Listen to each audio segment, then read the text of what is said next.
Welcome to Watch What Crappens. To get our videos as soon as they're released instead of waiting for a week, head over to our Patreon. That's also where you'll find our bonus episodes and our Discord community. We love you guys.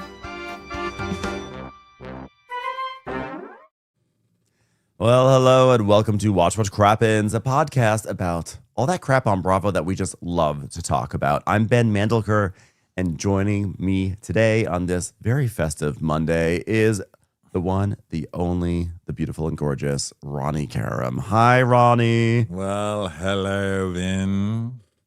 How are you? How's it going over there in the valley? Good. Yeah, everything's great. It's chilly over here. It's very cold. So I've got my little teddy bear hoodie on, and it's ready to talk some Real Housewives of Potomac. Well, sorry that it's so cold over there. I'm in my t-shirt and shorts over here in Hollywood, where it's like 30 degrees warmer, I guess. I am excited too, because Potomac is back, and it also means I think we can finally say that the Bravo drought is over. We have 4 housewives airing at the same time, so we're in no place to be complaining about a drought. We've got 4, and I would argue that 3 are like varsity level housewives, and I think Orange County is like pretty varsity. I'm to me it's varsity. I would actually say all 4 are varsity, but I think Orange County's having a good year. Some people are really hating on Orange County. They are not. They feel like it's too toxic. I personally think it's like great. I think it's hilarious. The least toxic it's been. I mean, look at the stuff they're talking about. This 13 years ago, that was toxic. This is just a bunch of people fighting over stupid shit. It's like my favorite thing. I think anytime there's a season where you're getting emotionally invested, where you're like team so and so, where you're like angry at other people on the show, like you really feel the villainy. I think those are usually like. That's what I would call a good season. And those are often the seasons where people call for blood and like get people fired. And have I said on this podcast, it's time for Emily and Gina to go? Yes. But let's also remember, like, that is also the mark of a good season, that you get so emotional that you call for those things. The bad season is where you just don't care. Because as they say, the opposite of love is not hate, it's indifference. So, well, Emily and Gina are outliers, though, because we've been calling for them to get fired since their first seasons, and those were bad seasons. Although, we even love those seasons. I mean, we even love the COVID season, I love the COVID season. I don't know anything I think anymore. As you get older, you just learn to appreciate stuff. And I'm so glad Housewives are even still on, and I get to watch people fighting over like who's invited where. I think it's the funniest shit.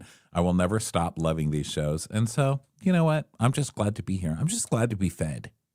Yeah, I am too. So today we are going to be fed with cherry blossoms from Potomac, because Potomac is back. It's our first non-Karen Huger episode, although technically Karen does make an appearance, at least her shoulder does, as she emerges from jail. But in the wake of her being incarcerated, we now have 2 new ladies, and we also don't have Mia. And I have to say, Ronnie, I was actually surprised how much I felt the show was better without Mia. When Mia came along on the show, she was this like, basically a liar, and like we knew she was a liar, and it was like, to me it was like very funny at first, but I think as the seasons went on, it became evident to like everyone in the audience that Mia's just like, she just says and does things purely for like storyline, and that like starts to really wear thin. And like the stuff with her and Gordon was kind of wild to watch, and it was like dark and oddly fascinating, but like she's sort of like a cancerous element on these sort of shows. And I think it's like good that she's gone. What do you think?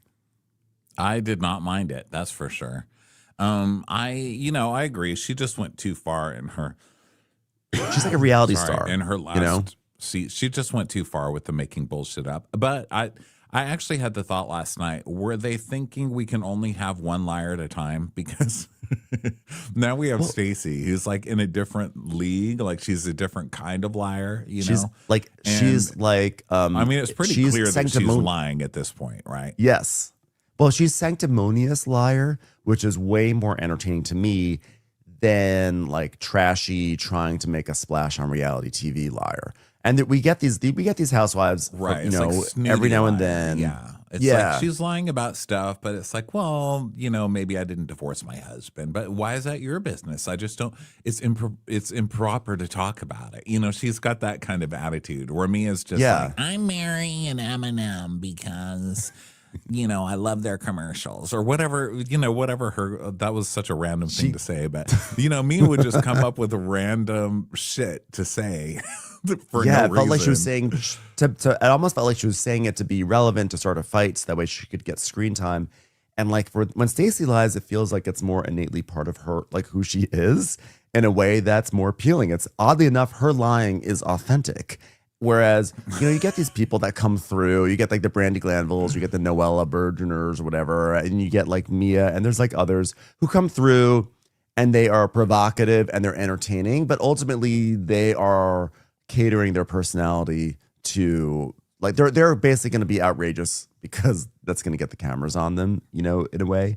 And so I think like when you have someone who's just like literally someone like Stacey, who is so blatantly lying, but like is so huffy about it, like that is so much more entertaining to me than Mia being like, Jacqueline and I like made out in the shower. No, we actually didn't make out in the shower. Well, that's because she was making out with Gordon. No, I said that I was making out with Gordon. Jacqueline was watching. It's like, I don't care. You're just trying to get some sort of attention right now.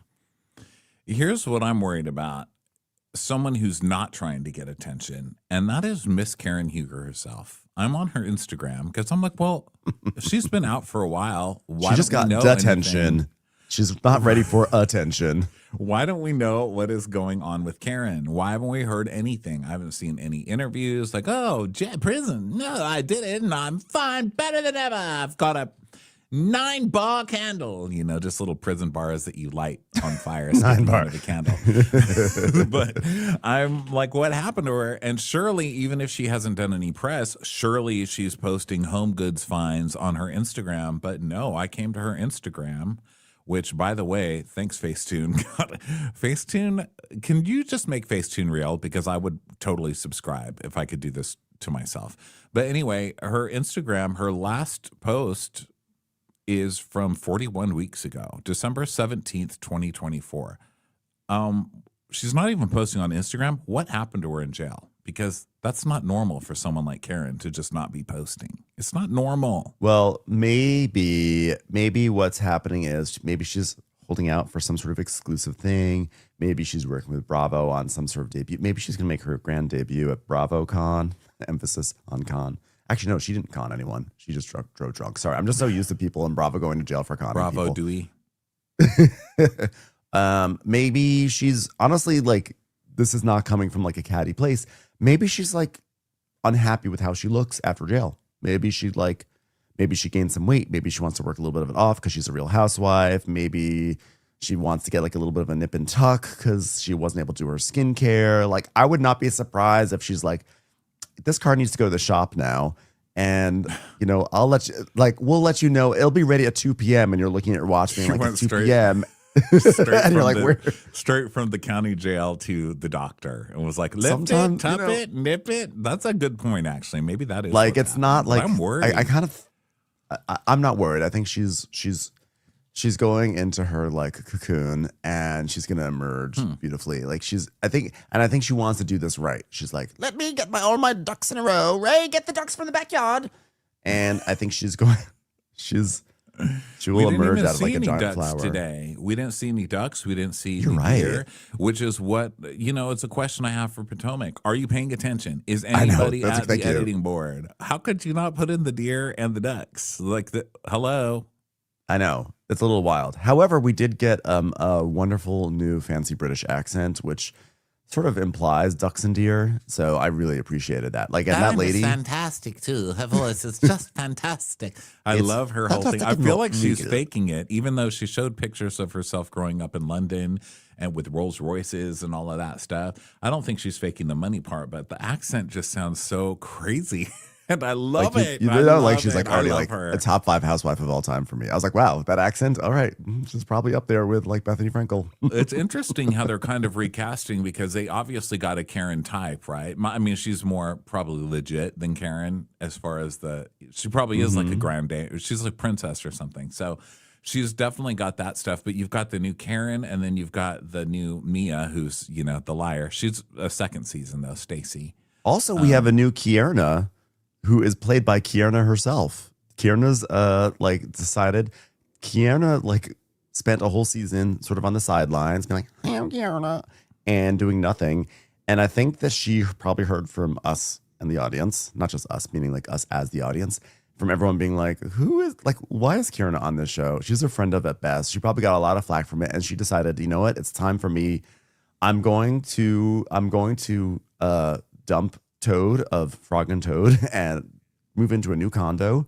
And I'm going to actually make an attempt to be a Real Housewife. And she came out with personality, and she was central on the episode, and she was funny. Start fights over nothing, which I loved. She's coming at Wendy with absolutely nothing and 100% conviction, which I respect. I know.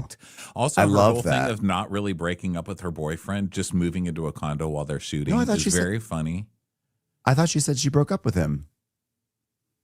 I think she's just I don't know. The way she said it was like she left him and now he's deciding to make an effort, I guess. She moved out and now he's making an effort.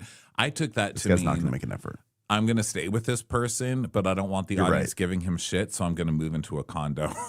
And I'll just shoot there, and I'll have my independent. I'll have my independent woman storyline while I'm still dating the guy, which is very Stacy in a way too. Yeah. Like how they're all kind of coming after her. So I love it. I mean, it was packed with Housewives goodness. I'm not sure about the other newbie quite yet. I think I like Angel. her okay. I don't trust her because she's a friend of Kierna's. And I'm like, why would you let Kierna cast when she hasn't been the most interesting? Kierna's still working on her casting. Yeah. Yeah, I think, get one thing solid first. You're supposed to cast off the strongest people. So that kind of worried me. But even though I like Kierna, her, actually. She's just not the most fascinating. Well, I think Kierna, maybe this will be her blossoming season. She was so under the radar last season that she's not really having a bitch flower blooming. She's just having a personality flower blooming, which we always appreciate too. It's so rare that happens. Once, usually if a personality is a dud, it's a dud. So I like that she is now showing more of who she is. I like the new woman. Angel, I just sort of like the way she was laughing about Stacey's breath. I think the chemistry is really actually pretty is the excellent. thing about Stacey's breath the worst slander to me? I'm like, this is so because that woman has to walk around, and now every question she's asked on the red carpet is going to be like, did you take a breath mint today? Or well, you can tell she has, honestly, you can tell she has bad peasants breath with your dragon breath, stuff like that. That's just so mean. I mean, I think it's better to say your husband's cheating on you than to just get out there that you stink. I think the reason why it's sticking is because we can all kind of tell that she has stinky breath. No, we I don't know can't. why. Why do you say that? Because there's a way that you hear the saliva in her mouth. It's that dry stink, and it's actually not even shaming. It's I actually hope that she can get it treated. I just don't understand how you can say I can see that she has bad breath. That's crazy. You said it during our preview recap too, and it stuck with me. I'm like, what is that about a person? Ronnie, you just see look things at them. also about people that you shouldn't be able to see, but you see them and you know that you see them, and this is something Not that that I see. Not that they stink. No, That's just their crazy. breath. I can tell. I don't know why. I just can tell. And I love Stacey. I think Stacey has been a fantastic casting choice. I think Stacey was actually exactly the person they needed to cast on this show last season to right the ship that this was going down. And Stacey is the exact personification of everything this show was about. And it's early, it's sort of it's really strong run of a few seasons. And I think I'm so happy with Stacey. But I feel like I was able to sense that. As soon as they articulated it, I was like, yeah, I can see that that's probably a true thing. Yeah. Well, anyway, I think it's the worst slander that you can do to somebody. And you know what? I'm Team Stacey. I don't even care if she's lying. I mean, at this point, I do think she's lying about everything, except I don't know that she agreed to pay that man 50% of her money. I don't believe that. I still don't believe TJ. No. But TJ's a bigger liar. Yeah, I do think that she's probably, lying about everything else, but I don't even care that she's lying. I still really like her, and I'm on team her over everybody else. I mean, what is Giselle getting mad about people lying for? I mean, you've had entire storylines that you've hired boyfriends. We all know that Giselle has brought boyfriends on this show that she wasn't really dating. I mean, that was kind of her thing for a while, right?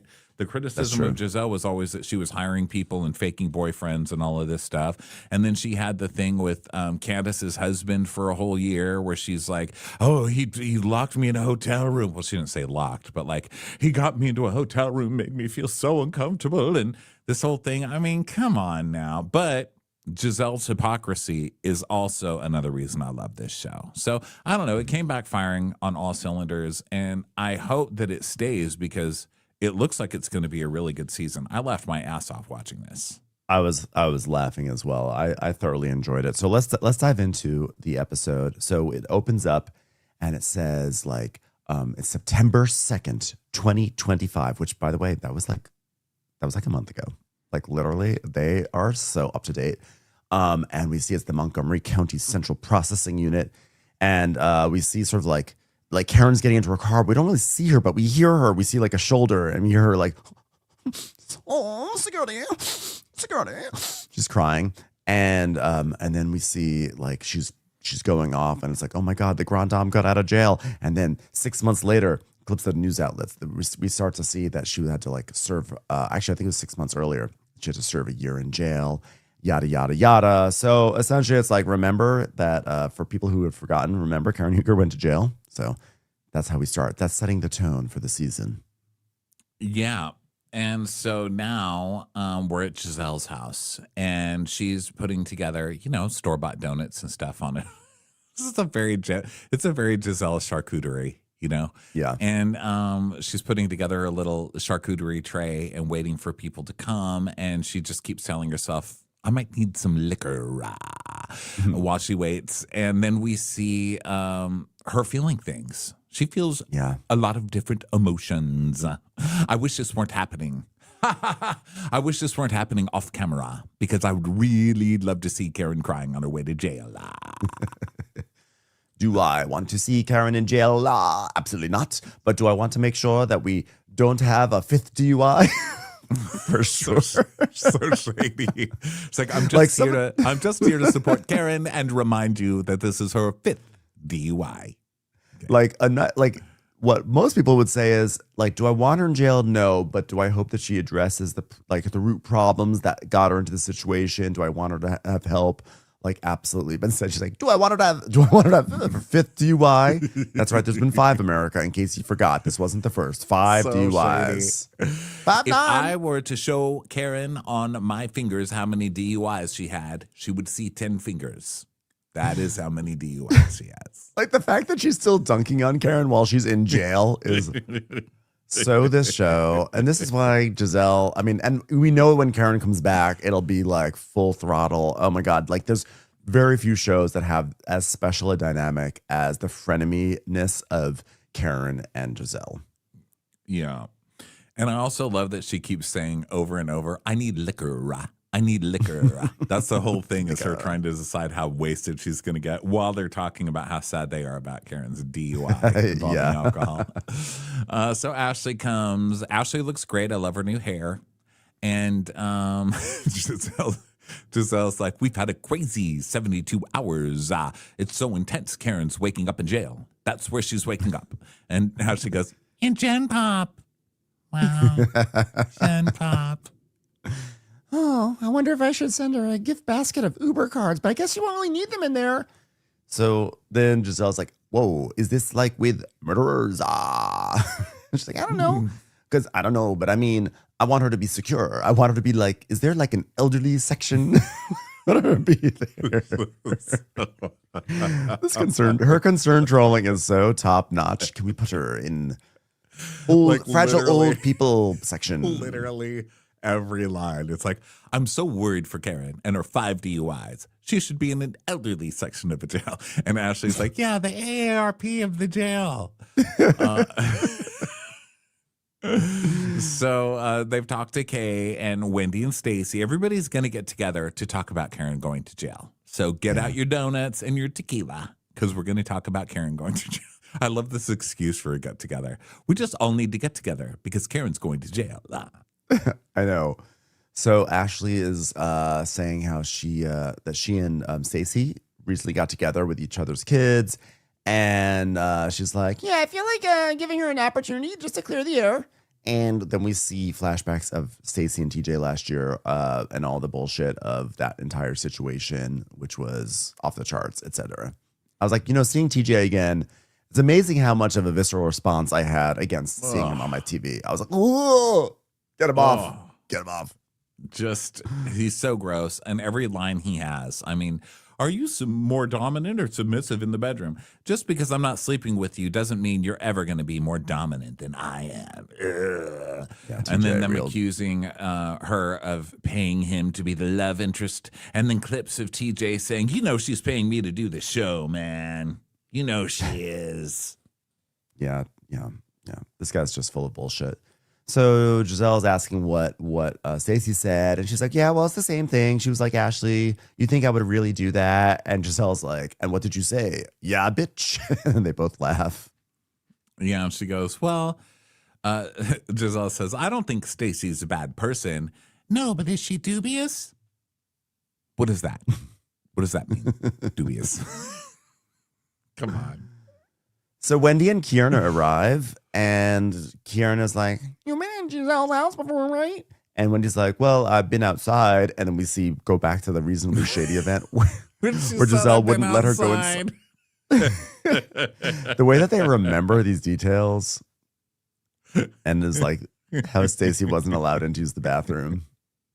I'm not Stacey, I mean Wendy. Oh my gosh, so good. So they're talking about TJ some more and how shady that is. And Wendy points out that Giselle has millions of mirrors. She's like, "Do you love yourself? There's a mirror in every corner." And Giselle's like, "Okay, well, I think Stacey's here. And why did she buy a car just like yours? Like, why would she do that?" And then we see that Stacey did, in fact, buy a twin car. Yeah, which is funny, but like, let's be honest, the Real Housewives have they have like a selection of 3 different cars that they all drive. It's always going to be there's going to be overlap inevitably. This was an Audi, right? Usually Housewives are in Range Rovers. Like Range Rover is the classic, right? The classic big Range Rover. Yeah, this was white Audi, double white Audi on this episode. So Ashley is like, "No, it's her loaner car. She apparently is having a custom made one." And then Stacey gets out of her car, and then we just see her feet, but then she just burps. She goes, she burps and goes, "Oh, excusez-moi," which made me laugh because like over the summer I had this like weird like 2-week phase where for some reason I kept on saying excusez-moi, and I was like, why do I keep saying that? Why do I keep saying excusez-moi? And then it made me. Then I have a thought. I have a question for the audience and for you, Ronnie. Why did we as a society decided, why did we start doing this thing that when we want to like walk by someone, we go, "Excuse me"? Like, why do we do that? Excuse me? Why do we become fey butlers every time we walk by someone in close proximity? Where did that come from? I don't know. I say, "Pardon me. Pardon me." Pardon me. Yeah, I feel like I just feel like I'm always like, "Excuse me," and then someone else will always be like, "Oh, excuse me." It's like you're at the supermarket. People are always doing that little "excuse me." I'm like, Farnsworth, you can go back to the service quarters. On my mind. I say, "Pardon. Could you move your fat ass out of my way?" So I get keep it classy. So Kierna's like, "Well, she spent TJ's money on that card. That's a problem right there." So they're like, "Ah." So Stacey comes in, wiping burp juice off of her face. I mean, they really hate Stacey this season. The editors even do. They're like, "Let's just get a shot of her knees while she burps really loudly." I mean, that was like a Simpsons burp. That was like Barney from The Simpsons. Like, bah! And honestly, not to be conspiratorial, they literally could have just taken any burp and put it in there and then added her saying "excusez-moi" and just made it seem like she just burped her ass off walking in, and she probably didn't even do that. Like there's a chance, reality TV show editors are shady like that, and we don't even see her face. So like, I'm going to take it at face value that she burped in that moment, but the truth is they could just be setting her up. They may be ready just to trash Stacey. It could be a big lie. They're like, "Hey guys, Stacey's walking up." It just cuts to the scene from Stand By Me where everybody's vomiting all over each other. Yep, there she is. They just insert a bunch of fart noises. Oh, here comes Stacy. Oh, there's another shot. There's another shot of Stacy. It's just like the swamp monster, like about to eat somebody. She's like, I never made those noises. Like, yeah, I know. We just added some sizzle and posts just to kind of liven it up. Oh, hey guys, Stacy's coming up the walk. It's just the lady from the old commercials in the 80s, like holding the hole in her throat with her finger, like, don't smoke, kids. Well, I am so happy that you guys could find the time to get together during this mandated filming process, because I think that with what happened to Karen, I just felt like we needed to be together so we could laugh. I mean, what's the point of Karen being in jail if you're just laughing by yourself, right? So let's get together and laugh together. Every morning I wake up and I think, Karen's in jail. And then I laugh, but there's no one to laugh with me. Wendy's like, I get it. Me too. Me too. And Wendy says, for me, the worst part is the fact that it's so instant. Like, she was taken into custody right away. Like, how does she process that? Does she know? Is she prepared? Like, for Karen, like, we may have our differences. And then we cut to the reunion where Karen didn't acknowledge Wendy as one of her soldiers. And Wendy saying, that's not my friend. Not my friend.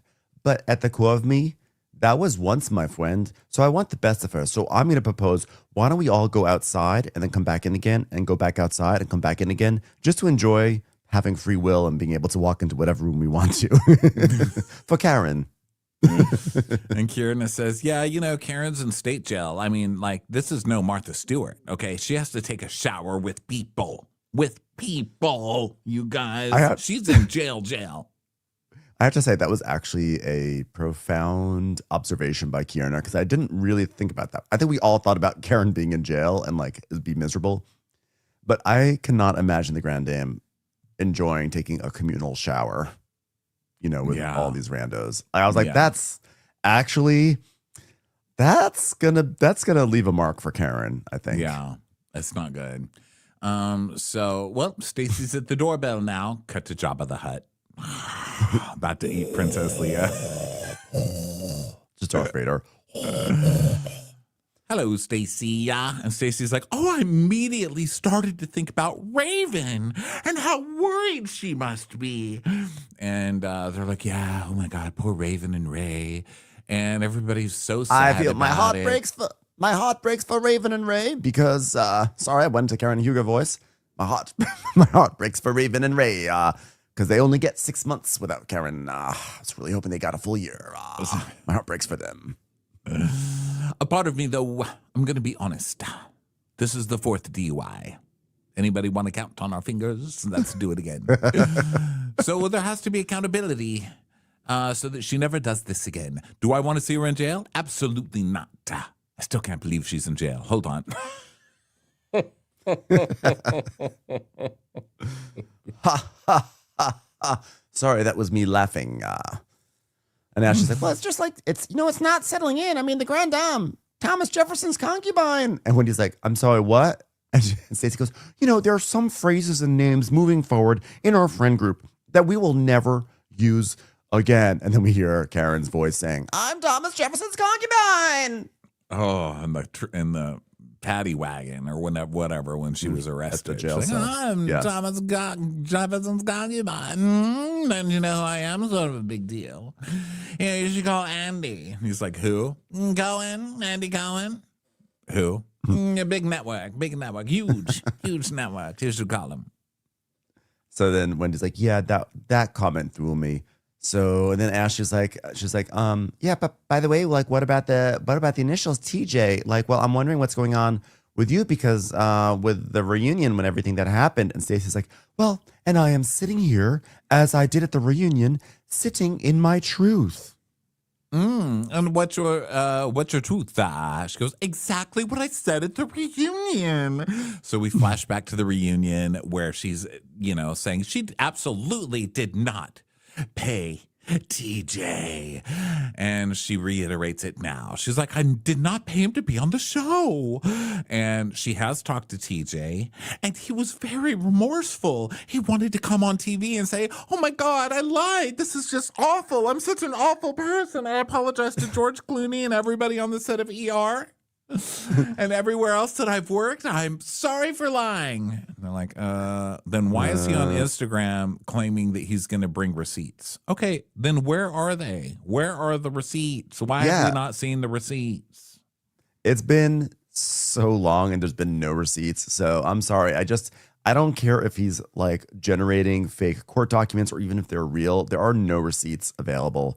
And for all the talk about like that there's a lawsuit, I think that also would be part of public record. I think that would have been on TMZ by now. If TJ were suing Stacey, TMZ would be on top of that, and Reality Blurb and Reality T, and everyone would be on top of Page 6. Online. Anyone, even Perez Hilton, if people still read him. But even if he is suing her or did sue her, it doesn't mean that she's guilty. That's not how it works. Exactly. And the people on this show are like, there's a lawsuit. I told you she was paying him the whole time. No, it just means that he sued her and tried to get some money. And Ashley really should be one to talk about that, after the stuff that, Michael was also accused of stuff. And she was very much like, well, it's just an accusation.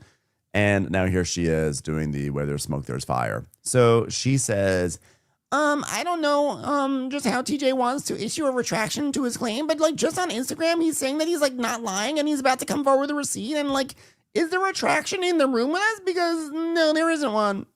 Yeah, and then we see a headline. Stacey Rush addresses claims of TJ's receipts as he breaks his silence and teases earth-shattering news. Where is it? Where's this earth-shattering news? Yeah. So now they're just like, okay, you're getting scary now. Why is this scary? Something awful happened to me with TJ saying I was paying him. That was devastating. And you act like I'm some untrustworthy person. And Wendy's like, listen, you called us liars at the reunion. I have to say, I thought it was funny because when Stacey said something awful happened to me, she was like, something awful happened to me. And they're all thinking like, oh shit. Like, 'cause she said it like, look, I don't want to talk about this TJ thing because there's been devastating news. And they're like, well, what was it? Well, TJ lied. And they're like, so we're still talking about the same thing. Okay, never mind. We thought you were going to give us a new update on your life. So Wendy's like, well, when you were at the reunion, you were literally saying, Stacey, this is what's happening. Like, you're the one that called us liars. And so then we see a flashback to how Stacey was totally indignant when this all came up. Friendship goes both ways. My friend will not say her first thought. I don't believe you. I don't believe you at all. Yeah, but she was calling TJ a liar. You were the one bringing it because they brought it up and she said, I don't believe that TJ said that. Right? So, yeah, I guess she was calling them a liar because she said, I don't believe that TJ. I don't believe that TJ would say that. But I think she was just, she says it herself. She's like, well, in the moment, as sure of you as you are of your friendships, that's how I felt about TJ. And I just didn't believe it. I still can't believe it. Oh, I can't believe it. And so Kierna tries to get it out a different way. She's like, okay, well, was it just a different kind of relationship that maybe went sour over money at some point? And she's like, no. Stop. Okay, do you have your Venmo Q code? Can we just look through your Venmos? No! I loved him enough to step up with him when I wasn't even legally divorced. I wouldn't do that to get on this show. I wouldn't do that for a payday. Actually, we think you do. 100% you would do that. Kieran's like, so they said that you've been like trying to get on the show for like quite some time. Is that like not true? And she's like, well, Kay, I've been on television for years. And we see her on QVC. And I'm on this show because it was the right time. And I know it's a sensitive topic for you, which was so funny. I know that being accused of trying to be relevant on TV is a very sensitive topic for you, Kierna. But I love that she's like, I've been on television for years. And then we cut to her like, this bracelet is the best heart bracelet that you could ever get for $12.99. You could have this bracelet. It's life-changing. As if she's, on the next season of Big Little Lies. Like, girl. I know, exactly. So Kieran's like, it's not as sensitive. It's not sensitive for me. And Stacey's like, well, I feel like you're being aggressive. And she's like, well, you're a liar. And I'm calling out now. And I'm calling you out. And now I'm aggressive. What have I lied about? Me being on television for years and years? Hold on one second. Guys, I just found out. I'm on next season of The Pit. You're welcome. You're welcome to be in the presence of a TV star. And Kierna says, you've lied on national TV. You looked straight into the camera and tried to cry about it, and you couldn't even squeeze a tear out of that little beady ass eye. And Giselle's like, ha, ha, ha, ha, ha, ha. Just cackling in the background. So Stacey's like, to be met with such negativity is shocking to me, especially coming from Kay. I would say she's very vanilla, but all of a sudden, you have a personality when it comes to me. Whoa. I like Stacey's shade too. I like that she's she reserves a lot of her shade for her confessionals too, I'd like to add. And the way she sort of like sneaks it in there between, like her sanctimonious, shock at things, and then like has like a little jab in the middle of it. It's just like kind of pitch perfect for me. Yeah, she's like, wow, I'm being called out by the most boring person to ever walk this earth. Like, what the hell? And Kierna is like, I would never trust her because if she can lie like that, then she can lie on me. And Stacey tries to change it to, I was hurt and I'm not the first woman to be hurt by a man. Everyone here has experienced being hurt by an extra.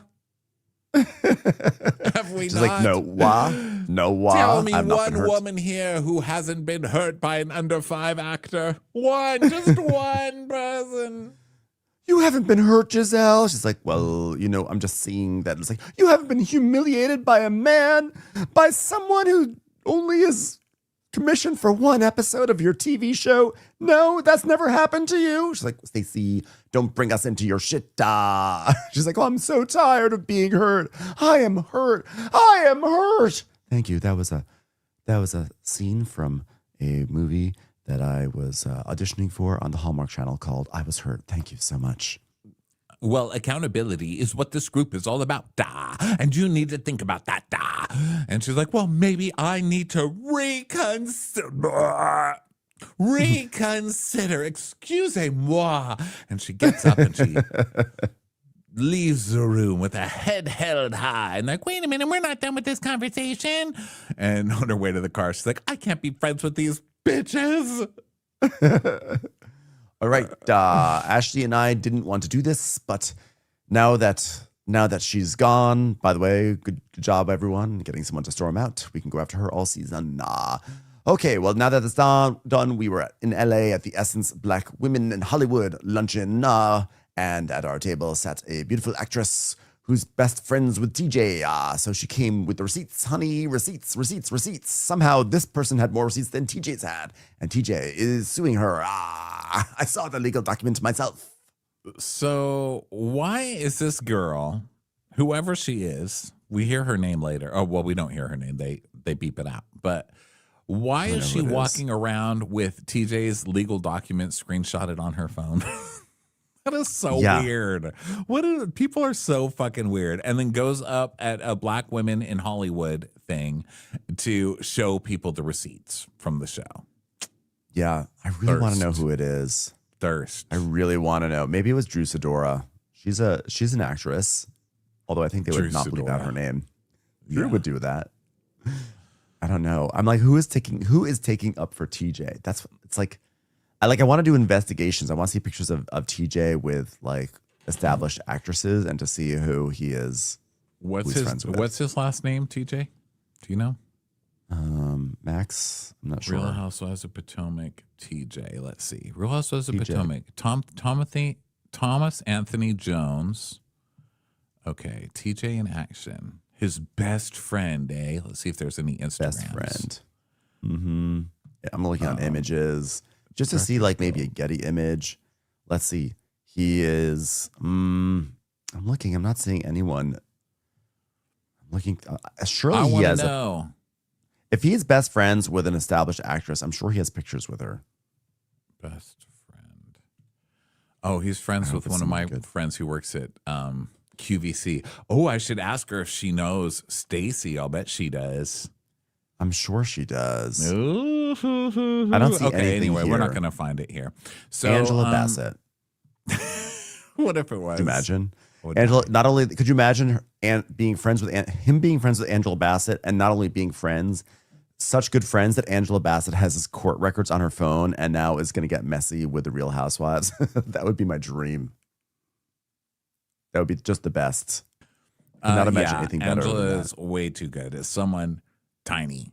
It's a friend of TJ's, like an under 5 actor. Like they're acting like, oh my God, a very in-demand actress told us with screenshots on her phone. Get out of here, you guys. So then Giselle's like, well, yeah, receipts. So Wendy grabs Kierna's arm and she's like, don't grab me, bitch. And they start cackling.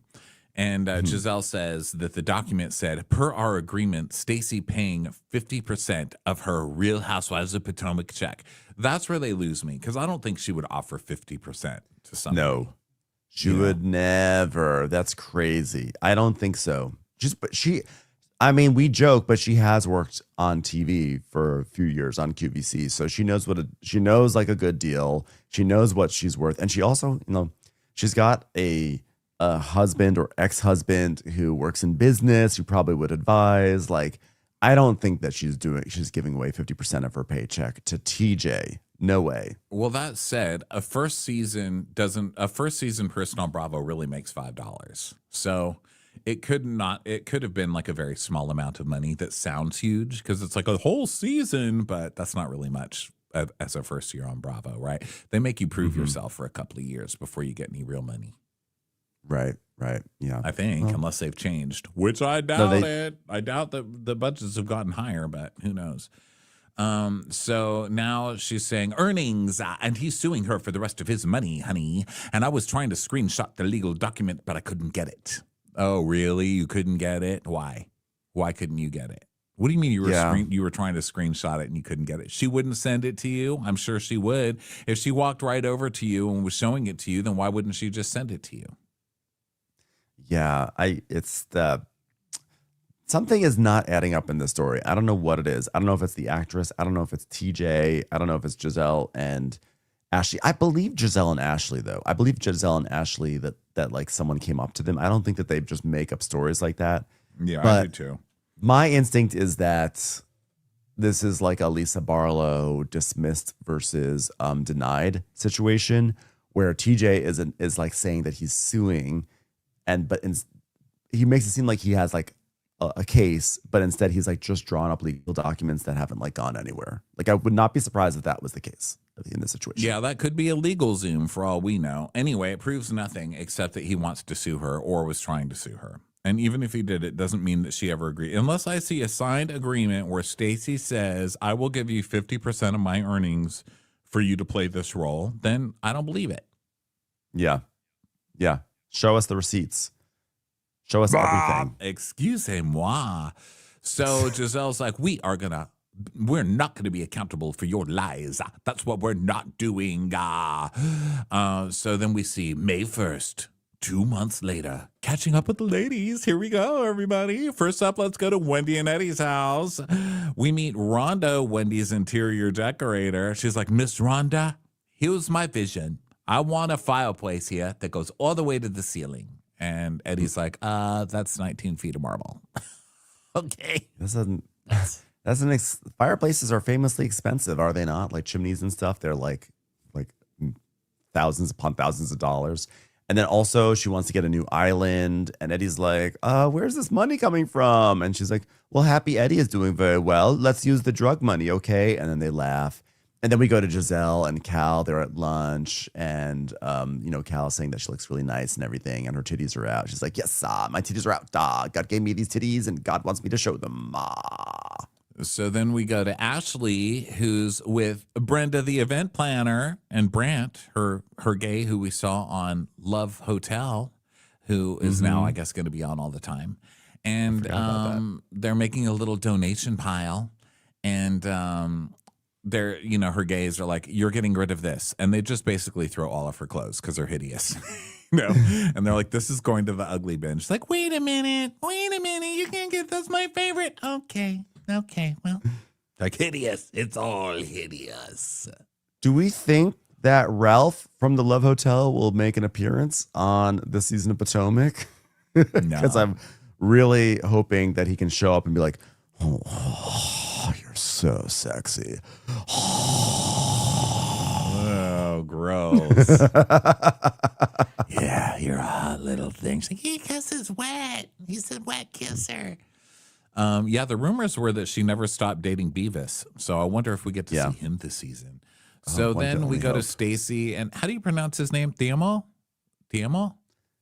Probably not. That sounds Spanish. So Stacy and let's see, it's Timo? I think it was Timo. Timo sounds sort of like an app. Timo. It sounds like Timo. it sounds Temu it and sounds T-Mobile. like one vowel away from being a decent shopping site. So Timo. It's almost like Bimo and Temu had a child, and it was Stacy's ex-husband. yeah. So they we don't really get to see him. We just see that they go to a Moroccan place, I think. Moroccan? And, I think it's actually an Indian. Oh, I'll Indian see, place. I'm not going to go on the record. It was A lot of a place ornate that had lots of spices. grating. Okay, lots Yes. of ornate grates. So we don't see him. He's a mystery man. But then we find out, wait, is it just a block of cheese? No, it's a man. And his name is Timo, we think. So he's there. He hates being on camera. And he just stares at her and kind of smiles and nods a lot. And she's like, wow, look at us doing so great. Having dinner together. He's like, yes. Yeah. Look, it's just me and you ordering appetizers like we used to. Remember how we used to always order an appetizer? Now we're ordering appetizers again. He's like, yes. Oh, we just can't stay away from each other. Mm-hmm. He's like, I am just here to get the free rice, please. So Stacy says that this restaurant reminds me of when we were in India, which is what led me to believe it was an Indian restaurant. I remember that there was something where they said Indian, and I was like, okay, this is most likely an Indian restaurant. But knowing she is a reality star, so there is a good chance they're in a Moroccan restaurant, and it somehow is reminding her of India. So I'm just gonna say that the needle moves a little bit more towards Indian restaurant on this one for me. I'm over it. I'm not still wondering. Speculate on the restaurant anymore. I'm going to speculate for a little bit. I'm like, wait a second. That looks like a mango lassi, but maybe it's a Moroccan drink. I'm okay with whatever they're having. Good for those kids. I hope they order. Well, as crazy as that's the best part. As crazy as it sounds, I'm back with my husband in a restaurant of unspecified international quality. Not quality, style. Do you see this glow? I'm really happy. TMO and I, we decided to spend Christmas vacation together as a family for the sake of Arabella. And we were notified that we were, in fact, officially divorced while we were on vacation. And we just looked at each other. And I think we both knew it wasn't the end of us. We said, you know what? Let's go back to that restaurant that serves that cuisine. We don't really understand what it is. And we have got to give each other another try. And now that the divorce is final, we found our way back to each other. And we're going with the flow right now. And the flow feels good. I just remember looking at him and saying, I don't care where we eat. I don't care what kind of food is there. But I would prefer it to have rectangular metal lighting. Lanterns of some kind. All over the place. I just want a lot of spices. That's it. So she says she likes him in blue. And he's like, I know. Isn't this nice? We're doing it again. We're prioritizing ourselves instead of that little bitch, Arabella. God, remember how our relationship used to be Arabella. God, we shouldn't have date night. We should have family night. Let's not even tell Arabella. I don't even want her to know I'm seeing her daddy. Screw her. She's at home with some frozen mac and cheese and a nanny who doesn't care about her. Hilarious. Yeah, we do not want to confuse Arabella. And also, I'm glad that we're in this restaurant because it smells so fragrant in here. It covers up your breath. Oh, thank you so much. Yeah, So I'm calling her Arabaya. Babaya. Fuck her. God. we've always just prioritized her. And I think that's saying that like we didn't necessarily need a date night. Like we'd rather have a family night. I just think it's so good. We've always prioritized her. And in some ways, maybe that's why we broke up. I don't know. Did I say that on the record? It's all Arabella's fault. Thank God. Oh, wait, hold on. Let me just munch on this raw onion. It's all Arabella's fault this whole time. We should get rid of her. Excusez-moi. Well, yeah. This is very funny. Also, I also know that my real friends will always support whatever decision I am making, even if it is getting back with what they call garlic monster. Yes. Clearly, TMO is more reserved, and I love that his energy balances mine throughout our relationship. He treats me like a lady, even though I burp in his face all day long, and it feels good to be back together, and we've just fallen right back into the step of things. Oh, finally, our food's here. Wait, why are you putting a tagine lid on my head? I'm sorry, ma'am. Smell is escaping this table. Well, anyway, as I was saying, please take it off of the head. Table. Please take it off of the head. I thought this was an Indian restaurant. Why do you have a tagine top? It's fusion. Why are you putting a naan on my face? Is it tagine or is it naan? Oh gosh. So yeah, they're gonna keep the secret from Arabella, which I mean, I guess I don't know if that's a good idea or not. I mean, I don't know. Yeah. I love when people keep secrets on national TV. That always works out really well. So yeah, she was so crushed to know I didn't love her father anymore. I'd hate for her to think that I loved him again. He could break her. And now, isn't it funny? And now we can't stop looking at each other. I know. How is this night gonna? I know how this night's gonna go. He's like, yeah, crazier things have happened. Like the time you actually bought a breath mint. Ha ha ha ha! High five, waiter! High five, waiter! It is so confusing to me as I look into your eyes, and my eyes are telling me one thing, and my nose is telling me such other thing.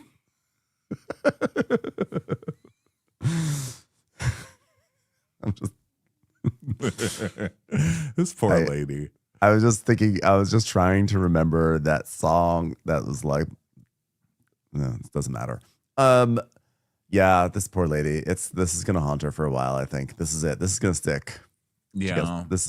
She's branded with this. So now we go to Kieran's new condo, and her hot mom is there. Oh my God. I really thought it was Kieran at first, didn't you? I know. I thought it was like, oh, here comes Kieran walking in, and she's like, hi, mom. And I was like, wait. I was like, oh my God. The genetics in this family are working very strongly. Wow. It's like does she Cheekbone look Express. like this? Is it stem cells? Is it fish oil? Whatever your secret is, please send it over, ma'am. My God. These two are drop dead gorge. And as gay men, it's like our duty to like bow down at the altar. Like we love a gorgeous woman. Like the both of them, I'm like, this is wild. This Icon is alert. Absolutely insane. Mother alert. So, mother. oh my God, you are mother, literally and figuratively. You're like double mother right now. So Kieran is talking about how last year she had dark moments, and those dark moments were Greg being an asshole. I wish that they showed one of her dark moments is when she wore polyester and his company T-shirt. Because that was that was one of my dark moments with Kieran last year. I think the dark moment have to lower yourself like this for a man. No, I think the dark moment was also how she spent like half of her home scenes in a literal dark kitchen with like brown cabinets, just like this sad, depressing kitchen that she had to do so many scenes with Greg slumped over at the kitchen island and pretending like they had any sort of chemistry. Yeah, so she says that Greg showed his ass on national television and she moved out, ending the relationship. So yeah, that part sounds good. But then I think later she's like, yeah, we're still dating. And her mom's like, oh, Jesus.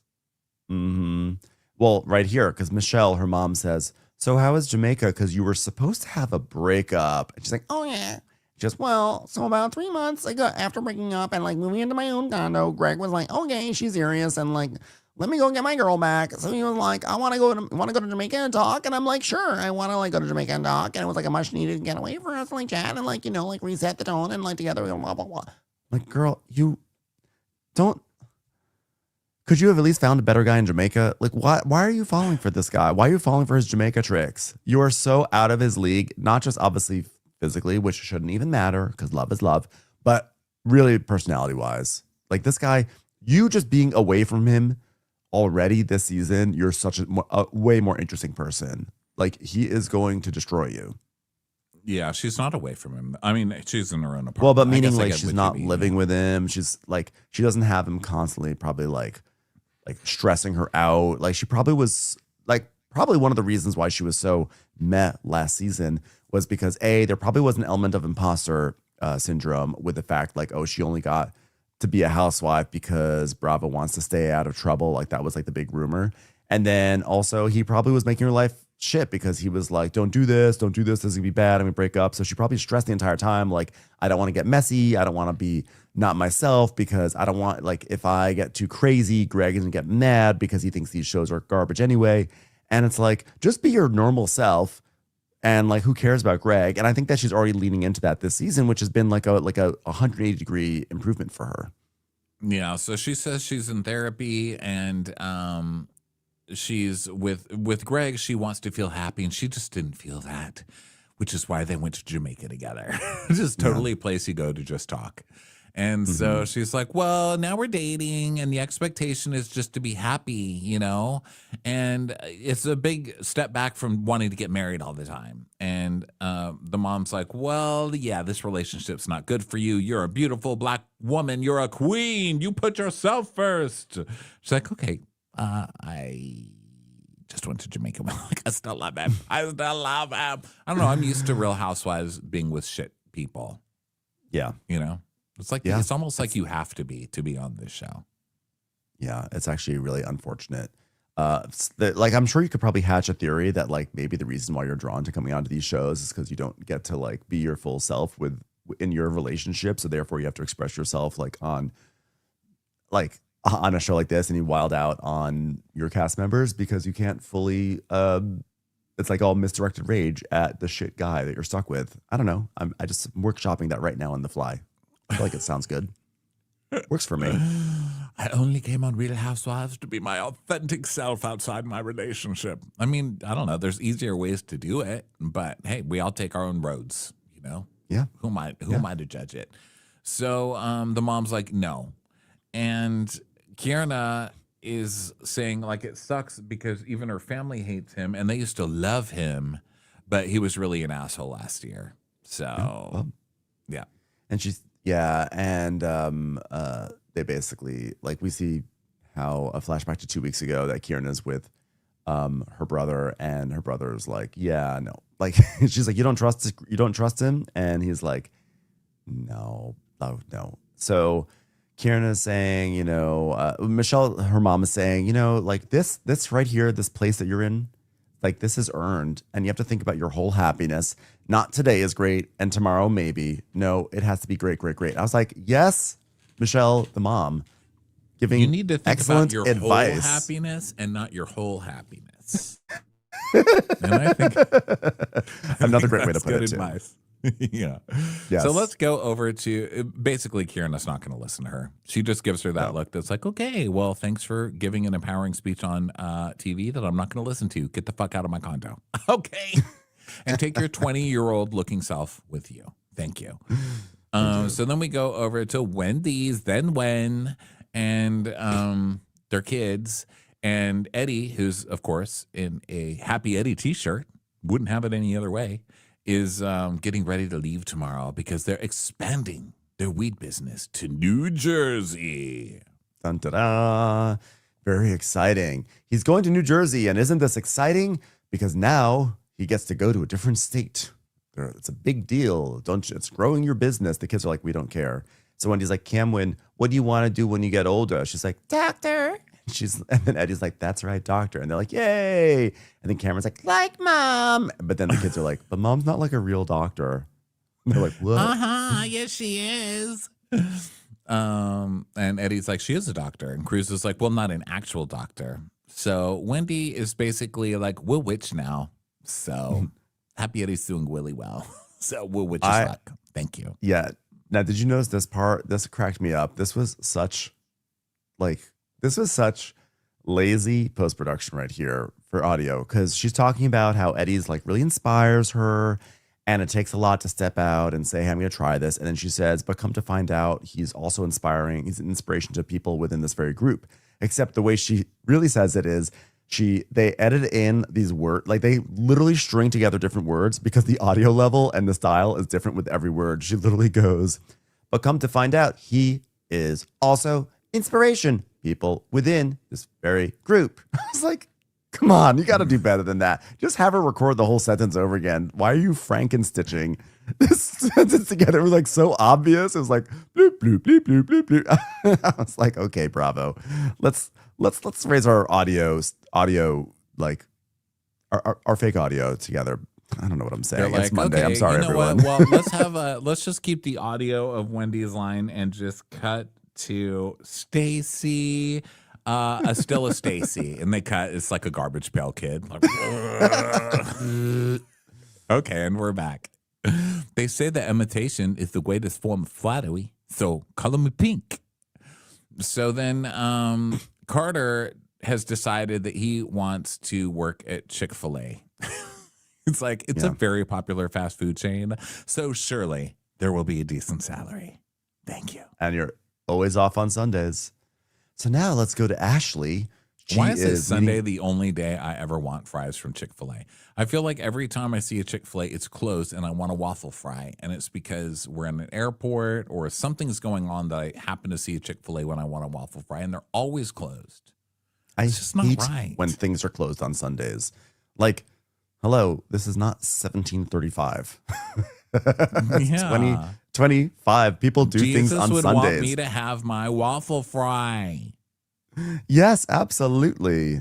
Okay, like we can like let's not close everything down on it's a nightmare. Like really, when like in Europe, by the way, they do not play with Sunday. They shut everything down. It is basically like zombie apocalypse on Sundays. You cannot find anything. If you're hungry on a Sunday, if you're a tourist looking for a restaurant on a Sunday, good luck. You're eating. Get done. Like a pigeon Get on done, the street. Europeans. Speaking of, let's go over to Ashley. She is at a boutique, and this is revenge on the lady who caused all the drama with Stacy last year. What was her name? That's friends with Karen and Stacy. That there was all that dress drama over Stacy not wanting someone to get the Viv. Yeah, Stacy didn't want Ashley to wear her dress. Was it Karen? Yeah. She didn't want someone else to have her dress. And it was like a big drama. And so now Viv is out. And now we get Gilda. Welcome, Gilda.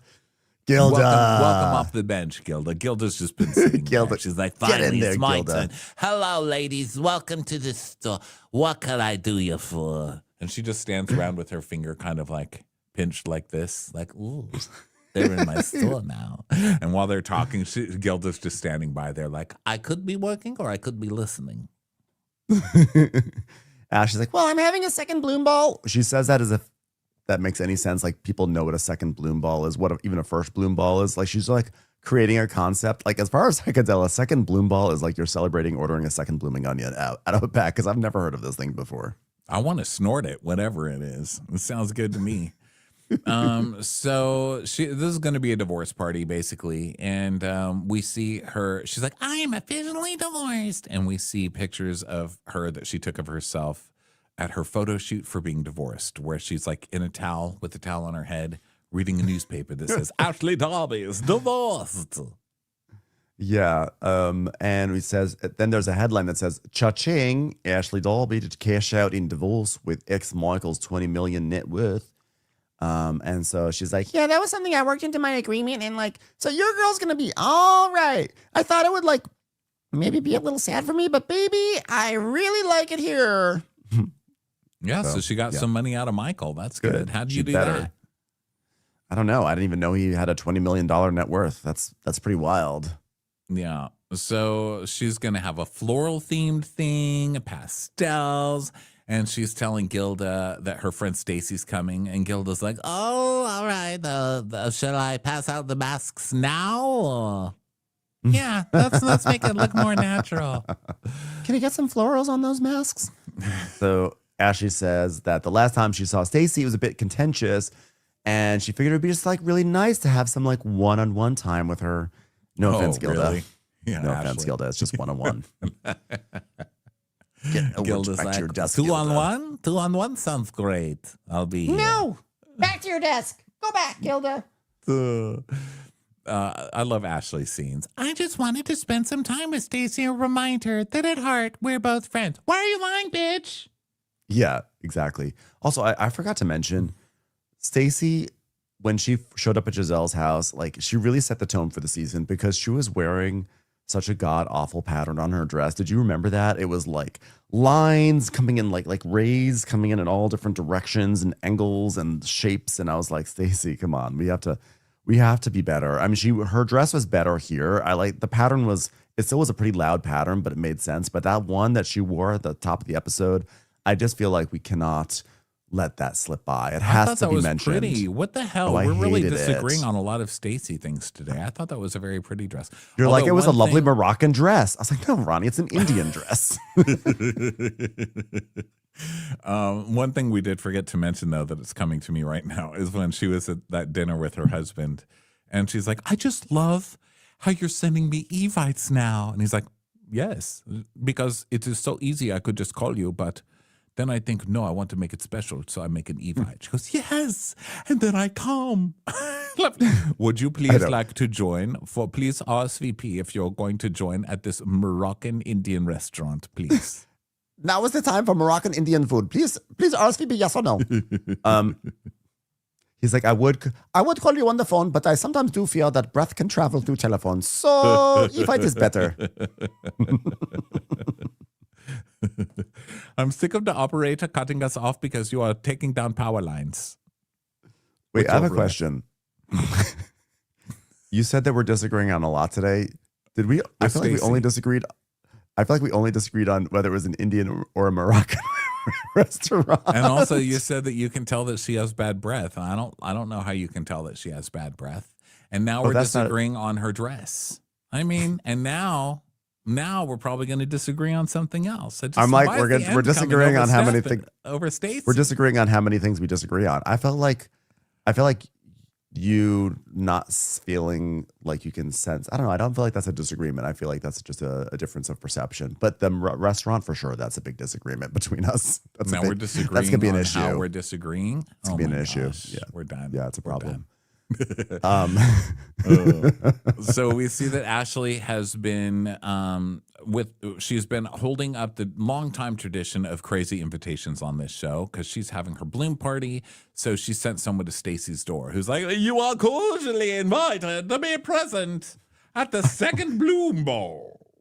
And I love that Stacey was like, oh, by the way, your invitation was so beautiful. And you think it's going to be like a card like from Papyrus or whatever that's going to have like nice fonts and good cardstock. And so it's just like some guys with horns doing fanfare like and be like, welcome to Ashley's second bloom ball. I'm like, what? Yeah. Excuse me? And I was like, what?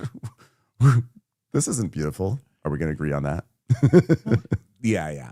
So, but I love that it's so Potomac that it barely gets any airtime. It just gets one little clip instead of going to all the ladies' house, which is normally what they do. And Giselle being like, who's on my lawn? Who's that? That is a story tradition. They're like, well, if there's no clown involved, we're just going to keep this real short. Yeah. No mime? No, thank you. No mime, no, thank you, Ashley. Okay. So we see the invitation, and it's silly. It's like a full-on wedding invitation. It's at the Josephine Parks Butler Center in the District of Columbia. The festivities begin at 5, tentatively concluding at 8. This occasion celebrates new beginnings in honor of Ms. Ashley Darby. Attire encouraged for your best Cinderella moment. Black tie. Well, is it a Cinderella party or is it a bloom party? I think it's like thematically a little messy here. And she also explains that I think Cinderella had to go back to being a maid right after the ball, didn't she? Like, didn't that pumpkin explode and then she got covered in pumpkin and had to become a maid again? Yeah, I don't even think that like Cinderella bloomed. I think Cinderella was given false hope for a moment and then it just worked out for her. But I don't Cinderella think it was cosplayed her way into some money. That's what happened. Dress for Cinderella success. she made a bold choice for footwear, and she was rewarded for it. But I don't think it was really a bloom. She just sort of like, they're like, oh look, she's good at picking out rice from It was ashes. a catfish. So. Yeah, it was a catfish. That's what it was. It was a Cinderella's catfish a like the little bit. first catfisher. Yeah. So Stacy's like, well, I don't think that divorce should ever be celebrated, but I'm not Ashley. And it also didn't take me 10 years to get divorced. So she's in a different place than me. I'm a fast divorcer and everyone knows it. You also weren't fighting for money though, Stacy, because as I recall from your divorce, you were like, I don't care. I don't need any money. Surely he'll keep providing. Exactly. Like, dummy. Yeah. And also maybe you weren't ever really getting divorced. I don't know what the story is with her at this point. Yeah, exactly. So she asked about the boys and everything. And then Ashley's Beth's like, last time that we saw each other, it got a little tense. And, and I understand why you left. It was probably pretty embarrassing for you to show up in the same car as someone else in our group. It's mortifying. But I really wish you hadn't left. And Stacey's like, well, I just felt like I was being ganged up on. Do you think it was too harsh? I'm just asking because you said you understood why I left. And now she's like, well, the thing is, like, just a few days before, we went, Giselle and I, we went to this Essence Black Women in Hollywood luncheon, and there was someone there, and, well, she's an actress. So pause for respect and admiration. Okay, yeah, we spoke to an actress, and she was like, I gotta talk to you. And Stacey's like, okay. And she proceeds to show me screenshots of like legal documents that say that, you're the defendant and that TJ is the plaintiff. So I'm like, is he actually trying to sue Stacey? I don't even know what to say to that. Okay, so it's true. Yes. That's crazy. Stacy, okay, what I'm saying is you're not going to maintain to me that you're telling the truth, like you're being truthful? She's like, I'm telling you everything I have told you has been the truth, but I can't talk about someone who brought you. I mean, this is just ridiculous. Do you want to know the real truth, Ashley? Yes. Yes. I forgive TJ. Oh my God, so good. Like the way she tees up a fake reveal. This is twice in one episode. I have forgiven TJ and he has gone on with his life and I am a completely new space. I'm like, if he is suing you, it's not like you don't get to say you've forgiven him and therefore it's over. It's like, no, he has to forgive you if he's suing you. Fuck this guy. He's suing you. Ashley's No, I'm like, just saying, "It's really theoretically, hard the logic is that. No, like, no, if I someone know. says, I heard that someone's suing you, and you're like, it's okay because I forgive him. I forgave him. Yeah. Court dismissed. Case dismissed. I forgave him. So Yeah. it's pretty much it Obviously. now. Ashley's like, it's just really hard to talk to you while you're eating a lollipop made out of, is that a dead fish? Got a snack. I've just got a snack, Ashley. Listen, I've forgiven TJ and I'm not going to rehash and go back and forth about an imaginary friend and imaginary documents. And she's like, oh, really? So there's nothing imaginary about her. She is very much in the flesh. Nell Carter. That's her name. Nell Carter. That's who it is. Nell Carter died. This is the epitome of an imaginary friend. She is not with us anymore. Fine. Jack A. Harry. I said it. Jack A. Harry has the goods on TJ. Okay. Well, I don't even know who that is. What do you mean you don't know who that is? Oh, Mary. You don't know who that is? Oh. Who's Mary? I don't even know who these people are. It's literally the sitcom that took place in DC. Do you not realize the sitcom from our neighborhood? I don't understand. Oh, I'm currently dating Lester. Does that count for anything? Wait a minute. Hold on, I need to Venmo Lester. Hold on, give me a second. Hold on, I'm getting a call from Calvin. 1 second. So Ashley's like, this is why everyone thinks that you're fake. And she's like, well, let me tell you this. She's like, well, and this is why Kay is calling you fake. And this is why girls think this. And I'm trying to understand. She goes, well, I don't care if you think that I'm fake. And so Ashley's like, well, so you're just going to lay and wait until it potentially comes out, right? She goes, I am not going to lay and wait. I have been living a beautiful life with Arabella and my ex. We just went to a very interesting Indian Moroccan fusion restaurant. They put a tagine lid on my head, which I did not appreciate, but it's their art, and I'm not going to say no to their art.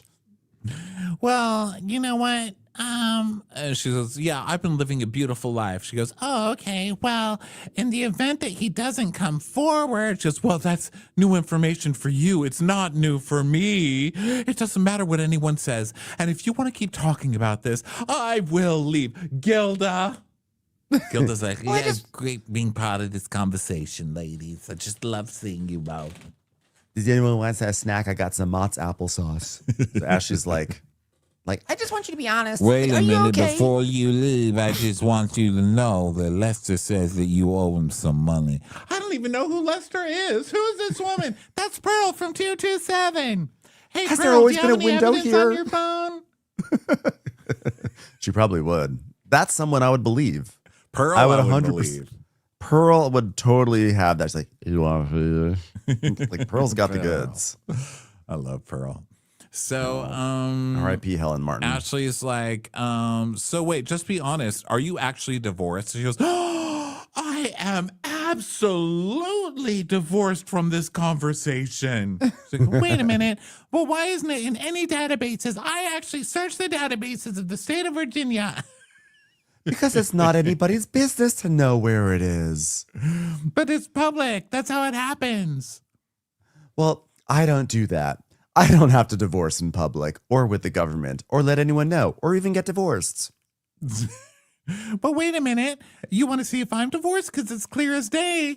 It's in the Virginia database. And Ashley's like, yeah, if you search me, it's very public that I'm divorced, but I couldn't find Stacy to save my soul. And But then also, why aren't you also looking up TJ's lawsuit in public databases? That's what's confusing to me. well, that's true. Yeah, Ashley's so concerned about like how this all works. That's true. It would show up in the public database. So See it all the way through, girl. So Ashley's like, would it? Well, I was- Yeah, it would even if you're suing civilly, right? Even if, yeah, I guess so. 'Cause Yeah. civil is still governmental. so I feel like I should be out there. So Stacy tells us, I mean, why does she have time to Google about me? Like, she needs to be Googling a voice coach, okay? And then we see all those headlines from when Ashley sang. This made Roberta me Flack. LOL. I was dying because then they put all the headlines of Ashley just like crashing and burning doing the Roberta Flack thing. And then coming back and being like, wait a minute, that was just a bad day. I couldn't hear the band. I'm going to do it again. Killing me softly with his song. Killing me softly. I mean, she should not be worried about my husband or my marriage or Arabella. If we are supposed to be friends, I just don't understand. Why wouldn't she just ask me? I'm like, she is literally asking you right now, and it's one-on-one. I don't like liars except for Giselle. Well, do you know that I'm a liar? She goes, well, I don't know that you're not a liar. Okay, well, once you speak to your imaginary friend, who is very real, she vacuumed a fish out of a fish tank and was also in Ladybugs with Rodney Dangerfield. Well, I don't care. You're making it sound like I'm misbehaving. You ain't misbehaving. Anyway, listen, I don't want to hear No, about this Carter anymore. Jack Okay. Harry, it's a real person. Look, I don't care about this. If you can show me these documents, then we can rekindle our friendship. It's like, okay, then Stacey, you can take a pause. You'll have to walk off. And so Stacey is like, of course, going to storm off again. And that's exactly what she does. Yeah. And so Ashley's like, what is she running from? I should be running after she blew that hot ass breath in my face. Gilda's like, tell me about it. Oh gosh. So now Giselle is just walking around her house going, I feel so pretty. Look at me. Oh, let's look at the hair today. Oh, yes, hair. Oh, yes. And she's like, I'm so happy being alone. And then we just see Giselle doing alone things like looking at her phone on her bed and then calling herself pretty in the mirror. I mean, I get it. I live alone. Giselle. And I do walk around doing that. I'm like, God, I love this. The last like 2 or 3 years have been storylines of Giselle's daughters going off to college. And now the storyline is her daughters have gone to college. So we're getting incremental progress on Giselle's boring home scenes. Yeah, love it. So she tells us a typical day in her life is working out, working on projects that she's working on, reasonably shady, GNA. Do I have time for men? Yes, I do. Giselle has been in the streets. So now she calls Ashley, and they're talking about the bloom party. It's time to bloom. We got to bloom. We're blooming. Ah. Yeah, and she's like, It's going to be a Cinderella's ball, but also blooming, but also Cinderella. so she's like, oh, I love that. And she says, I think I might bring my friend Tia. She's super sweet and a real British person, so you'll love her. We're going to have a fabulous time. So she invited Stacy, but she's not sure she's going to happen because things blew up. And she does an imitation of her. She's like, Ashley Darby, I've never lied. Oh. And she's like, yeah, she says that was an imaginary person with an imaginary document. And Giselle's like, no, ma'am, no, ma'am. And Ashley's like, what I'm really trying to understand is what are you about? Are you even divorced? I couldn't even find it in the database or anything. And Giselle's like, this bitch isn't even divorced. And she's like, girl. So now we go to Kierna, and Kierna is visiting new housewife Angel. We meet her husband, Bobby, who I know that's a phone in his pocket, but I could not. I was like, I need to rewind this just to watch that phone swinging around in that pocket. I know, because he was sitting on the counter and his pants were and then he jumped off the counter and everything bounced. And I went back. I was like, let's examine that for a moment. Bobby. It's literally the shape of a giant phone. And I was still like, that's hot. He's also 10 feet tall. I was like, Bobby. So then Kierna's like, I love me some Angel. Me and Angel have been friends for a very long time. And apparently they've been friends since they were 18. And they've worked together and everything. And Angel was her client. And then they worked at BET and all this stuff. And so this is Kierna's big find is Angel. So Angel says that the biggest misconception about her is that people think she's a bitch because she has a resting bitch face. But she's a girl's girl. She serves matcha tea to her guests. And she has wellness retreats. So... yeah, she's a Maryland girl, but they moved to Colorado because Bobby was with the Broncos. But now Bobby's back. And they're just happy to be back in the DMV because this is their home. Also, they could be on TV. Yeah, so they go hiking. Yeah, they go hiking and, not really hiking, kind of walking down a path behind the houses or whatever. And then she talks about her business, Wanderland Outdoors, which is basically luxury outdoor experiences, which is an oxymoron, if you ask me. Walk around in mosquito-invested nature. Full agreement over here. You would. No, thank you. But she loves meditation and mindfulness, which leads me to believe that she's going to be crazy because I don't know anybody into meditation and mindfulness that's not a nutcase. And if you're out there being offended right now, you know that it's true because...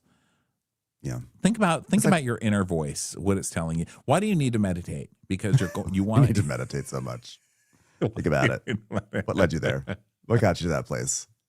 What took you to that place? And I say this as someone who is sort of into yoga these days. But look, hey, I'm a bitch. Yoga's different. And also, I think it's partly projecting because I do meditate, and every time I try to meditate is because I'm being horrible or I have some deep-seated issue, and it's so hard to meditate, to just sit there. I do laugh at all I really enjoy yoga, but I do laugh at all the things if you have this in your practice, feel free to do this and think about the earth and what the earth gives, and we're in our 6th season, and blah, blah, blah. I always am just tell me how to stand. You're God, just let me bend far enough to blow myself, please. It's the only reason I'm here. I'm just please tell the hot guys to take off their shirts already. We're 20 minutes in. Can we get some Kundalini up in this bitch? Thank you. It is pretty funny. I don't know if this is sort of a universal yoga thing, but definitely in Hollywood where there's all these hot guys who go to the yoga classes, within a minute, they're always oh, it's hot. And they all take off their shirts. It's it's great for those of us who like to look, but it's also hilarious because they just always want to show off. It's fun. Well, shit, I'd go to yoga if I knew it was going to be like that. I'd be the one with an oversized t-shirt in the back, probably with a floaty around my waist. It's not even a pool. I'll put sunscreen on. I'll be oh, I'm just here to relax. And you guys go ahead. I'm the one with like a little puddle of sweat by my foot, slipping and sliding, and like for some reason I'm always the one where like when I never go in the front row because I don't need people to see me in my bad form. But then it's like we rotate. Somehow I'm always like in the front, like when there's like a rotation. And it's like, okay, do this pose, and I'm like flopping over and losing my balance, and I'm always the worst one in the class. But well, you know what? It's called the practice for a reason. It takes practice. So Angel, so they're gossiping and they're talking about the ladies and who they like and who they don't like. And Angel's like, oh, you know, the funny story about Ashley, she was my bottle girl. She used to be my bottle girl. Yeah. And Kieran's like, yeah, I can see that. She's got bottle girl energy. It's a funny thing to remember. Is the implication that when she says my bottle girl, did she have events and she would hire Ashley, or was she running a restaurant? I don't know. She says it L2, but I don't know what that is. So L2 must have been a club. Oh, and we see pictures of Ashley as a bottle girl. And Angel says that she knows Wendy from college because she was roommates with her college big sister. And so she doesn't know her very well, which is, I like that she's like, I don't really know her, but I know, you know, I don't know her well, but I know her. And because of course Wendy's gonna try and be shady about it later. And this girl's like, yeah, I don't care about bragging that I know Wendy. Like, who the fuck cares? I saw Wendy. And I like how she describes her. She goes, yeah, I definitely remember Wendy in school. She was the one walking down the quad in suits. Yeah. I so see Wendy being the one wearing suits in college. So Kierna now is going to launch her storyline for the season. She says, she's like, we've had this year in general, and I feel like there's been lots of microaggressions. So she's like, recently I was like in LA and like at the NAACP Awards, and she kind of got like weird about saying she was actually even though she knew I was going. And she explains that like she was at an event, and she's like, and you could see me coming in because she was already seated. So anyway, I sit down and I'm waiting for her to turn around and like say like a little something, and I got nothing. So, which is a different story than later on the issue. There's actually, I guess there's a series of these. There was the NAACP thing. There's this where they were at a seated event and Wendy, I guess, didn't turn around to say hello. And then there's the issue that comes up later on about sponsorship and speaking. Well, this is weird because even this one, even how we're hearing it now, I was at an event. You could see me coming in because she was already seated. So anyway, I sit down. Okay, so you saw her seated and you didn't walk up to her and say hello? That's weird. I wouldn't sit down and wait for somebody to get up and come say hi to me. You see how I am at a party. If I see somebody I know, I walk right up to them and say hi, and then I go sit down. Yeah. I'm going to go sit down and then like do a wait off with people. That's so weird. You were standing up. It was up to you to go walk over and say hello. I agree. I also think that like in general, if you walk into a room and there's someone that you're hoping says hi to you, you have the ability to go and say hi to them instead. Like you don't have to like make it into a test. Yeah, take but the that being mystery said, out of it, because you're just going to stress yourself out over it. Yeah, but that being said, like Wendy is a bit of an asshole, and I think that Wendy's like, okay, I spent all of last year trying to do like have like a nice edit and pretending like I like this girl, and now I'm off camera. I don't have to do it anymore. I'm not going to say hi to her.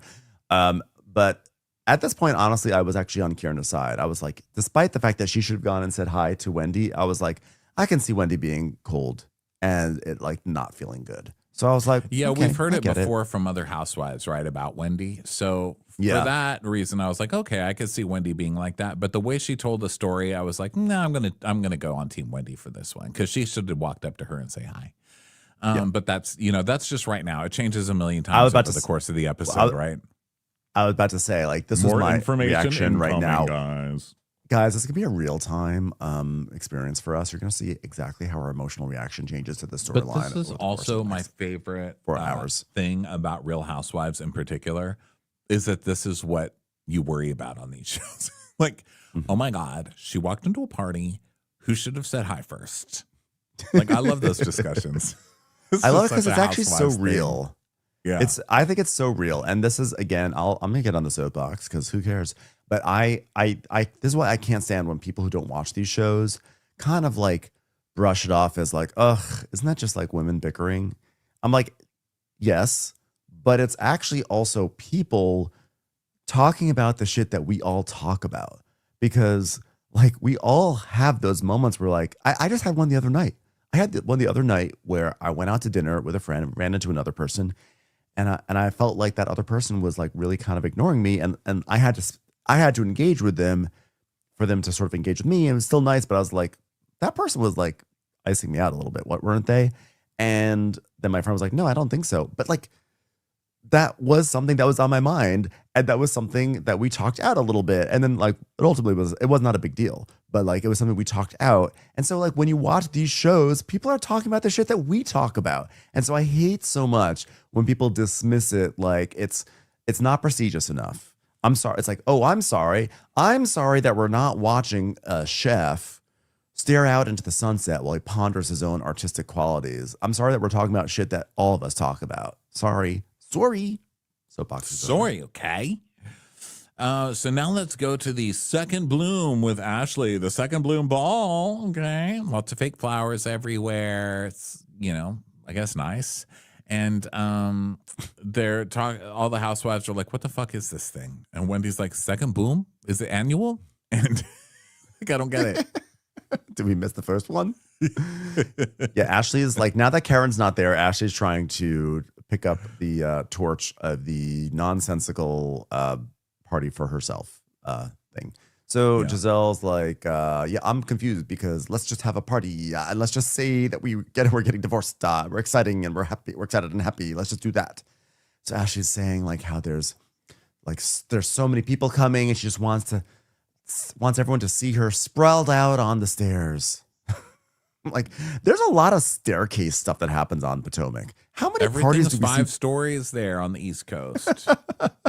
How many parties have people coming down the stairs? But Mia we get that and Gordon coming down the staircase. Everywhere we go there, whenever we go visit there, and it's a great place, by the way. It's a great city, but it's all stairs. Like, what the hell? That whole city is built on stairs. It's crazy.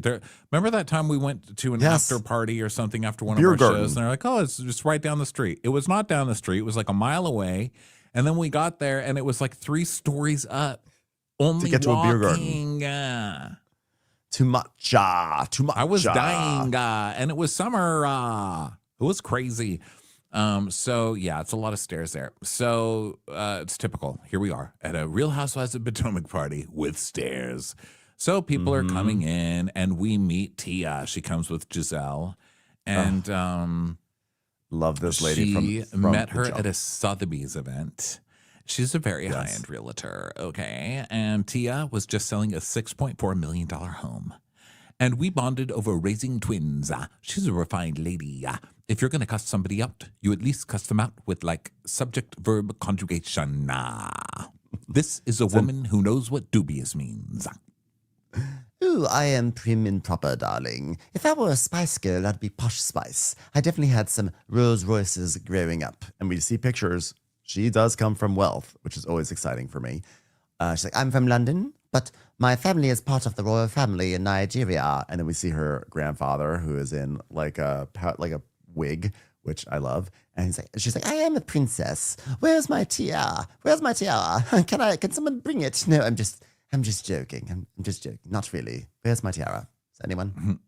So they come in, and there's a random lady there dressed in a big flower dress and posing. And Giselle's like, what are you doing, Bridgerton? What is this? She's like, it's a spring theme. I'm not allowed to talk. It's like, yes, it is. Then we see Charisse. We all love some Charisse. Charisse cameo. Charisse always looks like she just came from a very humid environment. Hello. Like her hair's always like, her hair was nice, but it's always sort of like flopped down right on her face. And she's like, oh, hello. Love the accent. Is that a pun? Is that a pun? And then Kierna and Angel come, and everybody's saying hello and meeting each other. And Giselle met this chick already. She met Angel already, and they bonded because Giselle has a daughter named Angel. Okay. So now Stacy comes in, and she's like, the Lord never ceases to amaze me about how he inspires me to be the bigger person. I'm so impressed with the Lord that he made me go to the television event that I'm supposed to go to. I love that she is somehow like adding a layer of like divine intervention to why she's going to the second Bloom party. No, the Lord spoke to me and said, you better go to that party and enjoy a free cocktail from a lady dressed like a flower. Even after the way that Ashley treated me, I'm choosing to show up for Ashley because this is an opportunity for us to reset and take a step forward. Excusez-moi. So Stacey comes in, she meets Tia and Angel and Kierna, but she's like ignores Kierna, because the Lord didn't tell her she had to actually be nice to. She didn't have to reset with Kierna, just with Ashley. So Kierna waves like, hi. And she's like, oh. And she's also like, oh, you didn't say hi to Kay. She's like, nice to meet you. Mm-hmm. It's like very cold. So they're going to have a nice little beef this season. And Wendy sees Angel and goes and gives her a hug. And she's like, oh, a familiar face. So yay. Do you remember Angel while you were at Temple? And she's like, no, I don't know her. Familiar face, yes. But same circle? No. Dun, dun, dun. Wendy always cracks me up with this shit because that was her storyline the first season. It was Karen being exactly this way to her and being like, oh, so we're on a board? I don't know her. We're not friends. And her being like, we serve on boards together. And now she's doing the same thing. The student becomes the teacher. Absolutely. So then an announcement. Ladies and gentlemen, welcome to the second Bloom Ball. Without further ado, please direct your attention to witness the blossom of Duchess Darby. Stacey's like, did he say Duchess? So Angel goes, yeah, bottle girl to Duchess. Yeah, I love a good come up story. Good for her. Good for her. So Ashley arrives at the top of the staircase. She's in her big gown, but there's like these big sparklers at the bottom. And she's like afraid to proceed any farther because she thinks she'll be caught on fire. So she just sort of stalls out mid staircase. Like, come on down. Come on, Ashley. She's like, I can't do it. So she gives a speech. Her first bloom was as a wife and a mother to her two amazing counter-sitting sons. And as the seasons have changed and she transitions to the end of her marriage, some people were questioning whether she was even getting a divorce, which now she's doing herself this season. But here she is, ready to embrace her second bloom. So thank you for coming tonight. Thank you all. Let's party. So Charisse goes up to one of the party performers who's doing like acrobatics. And she's like, this is so neat. I could get a job doing this. What's the prerequisite? She goes, gymnastics. She's like, that rules me out. I'm like, please show footage of Charisse falling over on one of those hoverboard things. Like, yeah, I don't think this is really meant for you, Charisse. Question. I have a question about blooms. So Ashley's first bloom is her children, basically, and her marriage. And now this is her second bloom. And her kids are still like really young. I don't know why. I feel like there needs to be more space between your blooms. Otherwise, it feels like this is still part of the first bloom a little bit. Like I get it. It's like a new life. You're divorced, new chapter. But I feel like if she said new chapter, I'd be okay because chapters come one after another. But I feel like when a flower blooms, then it dies, and then it goes through a winter, and it's like a dark winter, and then it blooms again. And I feel like she's sort of gone from like the flower died and like bloomed the very next day, right? I feel like that divorce was 3 years. That was a long time. But I feel like she was still blooming then. She never seemed like it was never like, oh, Ashley went through a hard time. Like I feel like Karen Huger could have a second bloom. She went to jail. I don't know. I feel like thematically, like she was dealing with that divorce, but I felt like, I don't know. I felt like she didn't hit her winter, right? Listen, she got rid of Gollum and now she's rich. I say throw a party. Call it whatever the fuck you want to. Yeah. She's like, wasting the money that I got out of Michael. Just call it that, People would have been like, hell yes. I guess, divorce is the shit storm. So I listen, I support the party. I just was like, I didn't like the naming of it. I would have liked it to be a new chapter party instead of a second bloom. That's all. I just wish flowers weren't such wussies, Like just fucking be a flower. Like, why do I have to sit around and wait for you all year? It's ridiculous. Yeah, why do you have to end? Why don't You know how just much stay that water way? you're taking just sitting there doing nothing? Like the least you could do. That's why I like a cactus. Like that big penis one behind me Yeah. back there. It just, You know, the it thing just is like a what flower. it is. It's like, feed me, don't feed me. What the fuck do I care? I'm going to stay like this forever. The thing is with the flower, I've got this one flower that I have up in my little herb garden area, and it blooms at different parts of the year, and then it goes away for like a few months, and then it comes back. And I feel like every time it comes back, we have to like be like, oh my God, the flower's back. Look at it. The flower came back. But it's also kind of like, I feel like I'm being manipulated. It's like, you could be there the whole time. So why don't you just be there the whole time? But Yeah, that's what I'm saying. Like, stop wasting my time. Why do I have to Just sit be around there. and wait for you?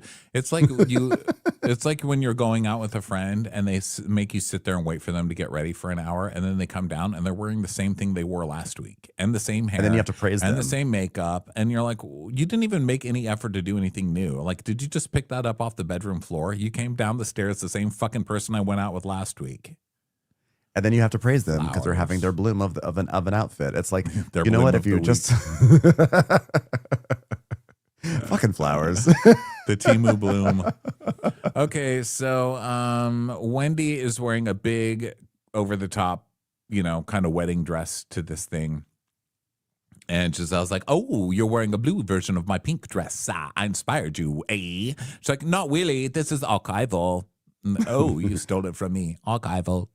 So Kierna comes over and she's like, well, Wendy They're says, bantering a little bit about the dress. They're bantering. yeah, Kierna she's sits like, down well, while this they're one's two just having pieces. banter. Yeah, they're just Yeah. still talking about the dress. And Kierna's like, well, that's being a little rude because I'm sitting here too. And she's like, I wasn't being wooed. Like, Giselle and I were having a conversation. I'm not trying to be rude to you. Just, well, it was rude. Just to act like I'm not sitting here. Like, I hate that I'm interjecting. What are you doing? Kierna was called boring, and now she's going to come in and she's going to just try and start stupid shit over nothing. And I'm actually here for it. I love effort. Yeah, I actually do love the effort. I really do.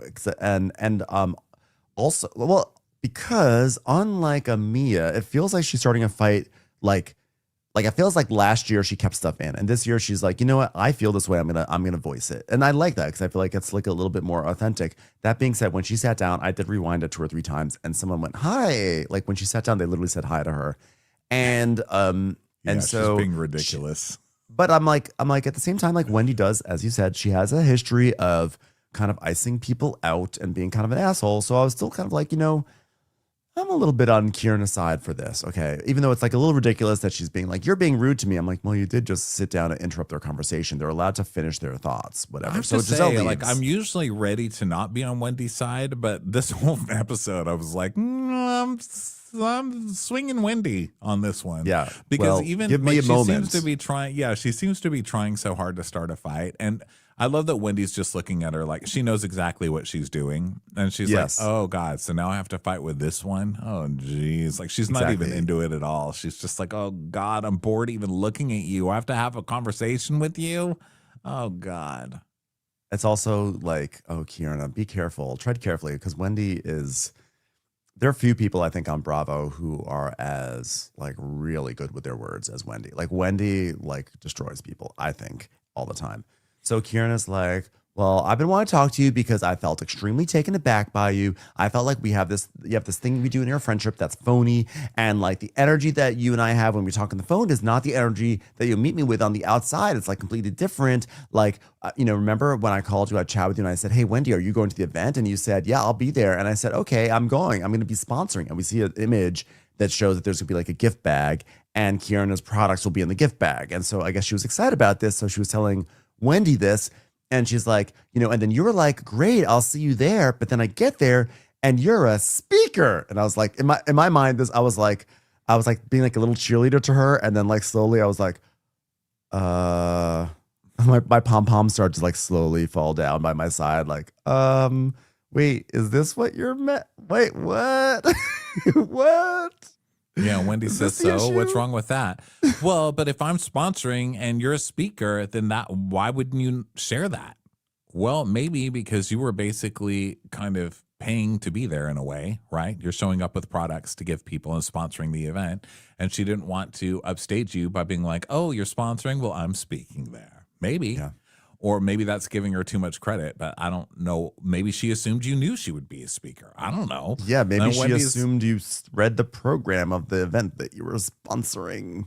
Yeah, and she's like, well, I was hyping you, though. I said, I didn't just say I'll see you there. I said, yes, come on, sponsor. Like, I was hyping you.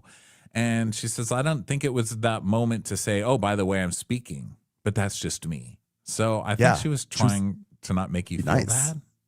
She was actually, Wendy was being a really big person because she was saying she wasn't like clearly Kiara was excited about being a sponsor, and Wendy did not want to one-up her. I actually think that was an incredibly gracious thing that Wendy did.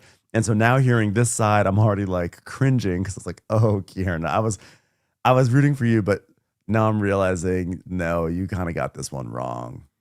So she says, okay, but then, okay, well, here's where I think it looks different. So at the event, no, hey, girl, no, hi. And she goes, I was on the stage.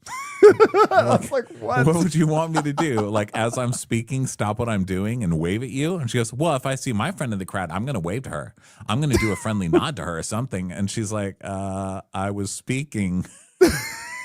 At this point, I was like, okay, no, sorry, Kiara, you lost. No, I'm Team Wendy now. This like is to me, I was embarrassing. cracking up. I was like, getting the full story, I was dying. I was like, you set me up to be anti-Wendy, and it turns out you're the idiot in this situation. So Wendy's like, okay, so this girl's mad, but shouldn't I be mad that she's not celebrating my thing and saying congratulations? Like, that's weird. Yes.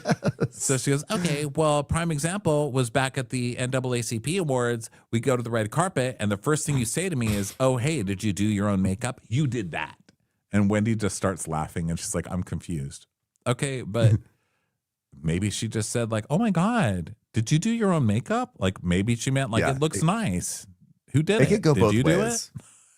My God. That one could go both ways. We need to hear how it was said, because it could be said, I was thinking the same thing.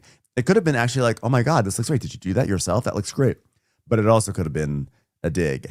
And I don't know which way it was, but now based on the larger context of Kiara being super sensitive that Wendy did not stop her speech on stage to like acknowledge Kiara walking in the room, I'm going to assume that Wendy said it nicely, but Kiara was feeling self-conscious about the fact that she did her own makeup, that she only like she sensed negativity in it. Yeah. So she's like, that was shady. I mean, who says that to their friend? And then they show a picture, makeup in question. It's like, don't, Kierna's face, which is, by the way, perfectly fine makeup. But I love that the editors were like, oh, look at her hideous makeup. So Kierna's like, do you understand where I'm coming from? And she's like, no, because you're reading into things. But if that's how you receive it, then I can accept it. And she's like, I'm just confused. She doesn't know how to be a genuine friend. I mean, I just need clarity. And you're just acting like, I mean, what the hell? So then we cut to Giselle, and she's talking to Angel about Ashley, about how sweet she is. And Ashley goes, and Giselle goes, oh yeah, until she's not. So then Ashley is like, well, just don't lie to me, okay? Because, your breath can stink, which, some people. And Giselle goes, it happens. It happens. They cut to, excusez-moi.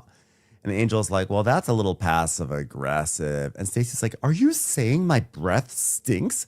She's like, well, no, I didn't say you. And she's like, well, I'm asking you, does it stink?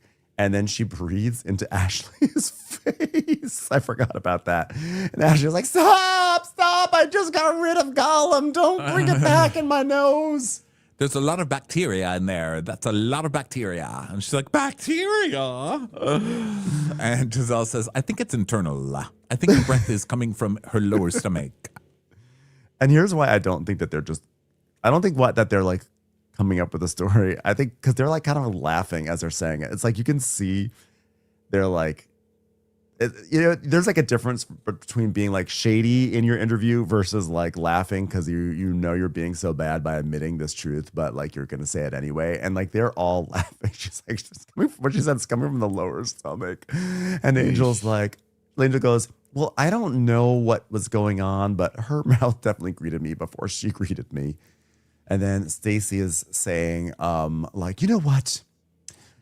I want to have a moment alone with you, Ashley, because I feel like when you two are together, it's like a tag team back again. I'm like, listen, Stacey, you had your moment alone with Ashley before and you stormed out.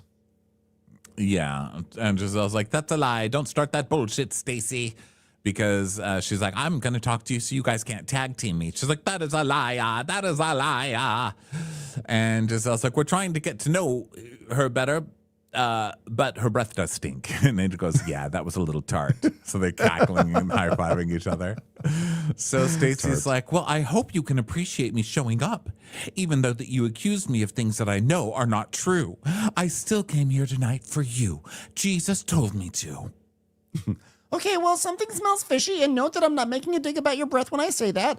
And, I still move past that, so, why are you hiding anything? Well, my question is, why do you have to be messy? Well, you hide behind the word friend, and you have been lying to me since day one. Well, you ask me and you talk to me then. Well, I don't feel like I can come to you. You've been shady to me since day one, Ashley. Well, I don't feel like we can come to you and authentically with you because you lie. Oh, geez. So then we go back to Wendy and Kay, and Wendy's like, I asked you if you did your own makeup, and I said to them, but then they hear the yelling, and she goes, oh my God, what's happening out there? And Ashley's like, you can get out of here with your size 11 shoes. Gallop away, okay? She starts galloping. Teresa's like, we're missing all the fun. Ashley loves coming for people's feet. Yeah. So then Corey is there. That's was his name Corey? Was it AJ? I forget. But it was what's her face's friend, Stacey's friend, who we met last season, and he was great. He had one scene last season, and we loved him. And so he comes in, and he's like, "Okay, you guys are too loud." And then Tia's like, "What is happening out here?" And Ashley's like, "You've been lying. I'm sick of it. I've reached my limit." So Stacey's like, well, messy Ashley Darby, you're like a little imp. Imp. Why are you being so messy? You're like a little imp. So good. So Sharice is like, we're missing all the fun. And so Corey's like, okay, what do you guys need to fix this? How are we going to fix this? Do you want to see the divorce papers? Do you need to see the document? And he's like, if she does that today, can we all have a good time together? There's a lovely woman over there doing backbends. Well, I don't handle divorce like you do, Ashley. Ashley's like, well, it doesn't work that way. You're a full-grown woman. You are a full-grown woman who came into this group and misrepresented yourself. You get your finger out of my face. You are the devil. Dun, dun, dun. Messy devil. The devil. So funny. Really hilarious. Really great start to Potomac. Love to see it. So good. Love it. Love to have it back. Laughed my ass off. Great show. Yeah. So great. Thank you all for being here. We've got some Below Deck Med coming up later this week and a bunch of Housewives. And we'll catch you on the next episode. Oh, and there's Crappy Hour tonight, by the way. That's going to be happening at 5:30 West Coast, 8:30 East Coast. So join us there where we'll talk about all the new Bravo goss. And we also will bring some of you guys up on stage and we can talk about whatever you want to talk about. Bye, everyone. Bye.